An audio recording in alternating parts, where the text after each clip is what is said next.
Hello friends, welcome back to my channel again. Today I'm going to teach you about unity if statement. After you learn this, you can add some decision into your code. You can make if statement with typing if, next add brackets with boolean, then add curly brackets to show the beginning and the end of if statement block.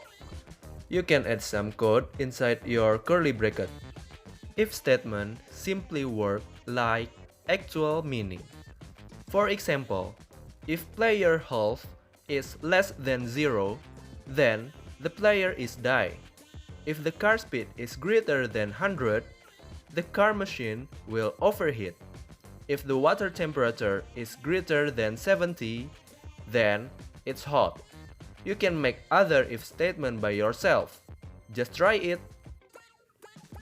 Let's make simple if with only boolean. You can check the value directly with if statement, either true or false. You can also make boolean variable, so you can pass it to if statement to check the variable. Or you can insert logical operator to check it through if statement. Either simple or complicated logic. All you need to do is try it by yourself.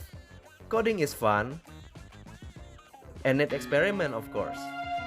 Thanks for watching this tutorial. Don't forget to like, comment, and subscribe. See you next time.